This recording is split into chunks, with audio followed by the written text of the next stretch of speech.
Hi everybody, my name is Shirkey, and I'm here tonight to talk to you about the power of sisterhood. I'd like to start my talk with a quick question, asking anyone in the audience who has their own identity to raise their hand. It seems silly, but I prompt this question simply because I know that I have my own identity. A friend, a Catholic, a student, a tea lover, a makeup junkie, a science nerd, and most importantly to me, a sister. Being a sister is my favorite part of who I am because it connects me to the people that mean the most to me.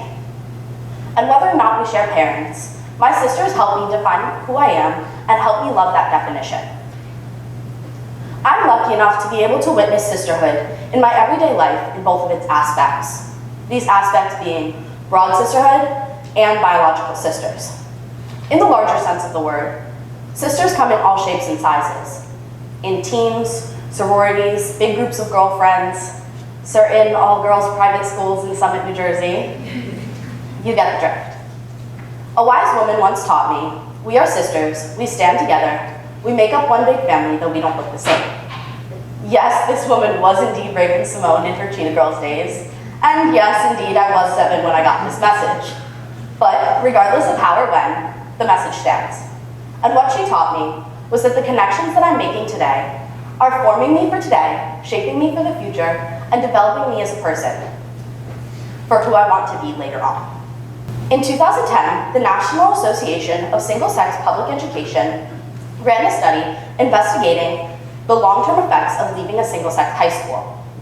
And what they found was that women who left a single-sex high school were not only more likely to enter a male subject of study and less likely to enter a female subject of study, but that they also tended to enter the least segregated fields of study within their college education.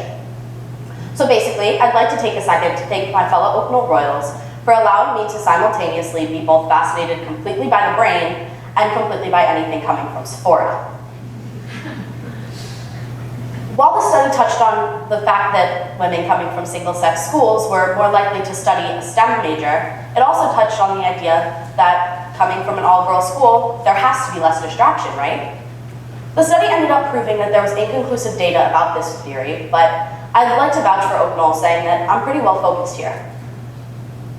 Additionally, having an older sister who's part of a sorority, I've been able to witness one of the broader types of sororities and its sisterhood in my everyday life without necessarily infiltrating it. To get a better idea of a sorority's impact on its members, I interviewed an executive council member of my sister's own sorority, the Zeta Tau Alpha chapter of Sacred Heart University.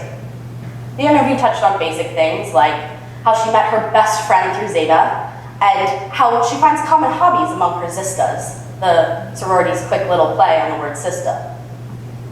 But what I found to be most inspiring was that when she was prompted with the question, what do you find to be the best part of the sisterhood of ZTA? She responded, the best part of the sisterhood I have found in ZTA is that it is amazing that I have found girls who encourage me to do the best thing that I can and to be the best version of myself and who are always inspiring me to chase my dreams. I remember thinking, that's it.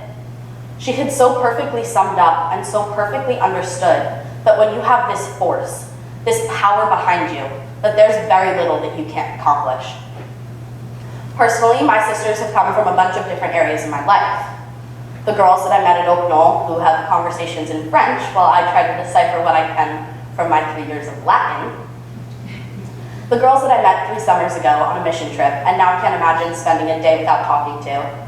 And of course, the 62 other girls that I drudge through classes with every single day. On the other hand though, growing up with sisters at home has a power over someone that they'll never really have a say in. For me, I have 3 sisters, Sarah, Abby, and Ellie, and I not only choose to be their friend, but I have a great relationship with them as a sister too. And because of this, I've known for a long time that they've been making me a better person since I was a little girl. Recently, Brigham Young University ran an investigation of the relationships of sisters and how it affected a woman after she had grown. And what they found was that as women who had sisters as children not only experienced less negative emotions, but also felt more loved by those around them. This is because in their sister, they find someone who is not only willing to love them unconditionally, despite age differences or drama or stolen shoes or whatever else you can think of, but that they can rely on for anything. Similarly, the University of Ulster found that when studying the relationships of sisters, that women who grew up with sisters were more balanced, more goal-oriented, and more independent. What was amazing about what the University of Ulster found, however, was that Ulster found that the girls who had felt all of this independence and goal orientation and balance in their lives was that they had found this to be most common in adolescent teens who had been experiencing a rocky period in their life. So basically, by creating a support system among their sisters, girls were able to communicate effectively with each other, apply that effective communication to decisiveness about what they want for themselves, and apply that decisiveness to what they want for their futures. Again, as I said before, I have 3 sisters, Sarah, Abby, and Ellie, and they're each completely different from me and completely the same as me too. And it's an effective relationship that you can't really understand unless you're the one living out the sisterhood. My sisters are both older and younger than I. Sarah is 4 years older than me, Abby is 13 months younger than me, and Ellie is 2 years younger than me. And so, through our relationship, I've been able to find that they each impact me in their own way. But I think the best way to address the address that they've had on me is to address them each individually. To Sarah, you are my leader. You say jump, and the other 3 sisters follow blindly and ask how high. You've taught me a lot about life, the importance of positivity, the best way to make an effortless looking curl, and how to be a good friend. I owe a lot to you, way more than you could ever front me for sushi and Chipotle. But most of all, I owe you my confidence. You've never let it slip, not for a second. And I'm aware of who I am today because you never let me forget it. Sissy, thank you for being all I can hope to be and helping me discover who I want to be. To Abby, you're my right hand, even when it doesn't seem like that, when I'm pestering you to turn down your music, or just begging you, please, send me that picture so I can put it on Instagram. But I like to think of us as each other's perfect complements. I keep you grounded, and you help me fly a little higher.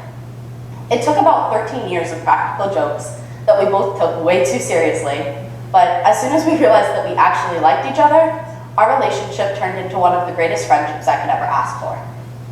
Abby, you inspire me to live a daring life, to see the happiest things around me, and to know that my place is on top, and to settle for nothing less.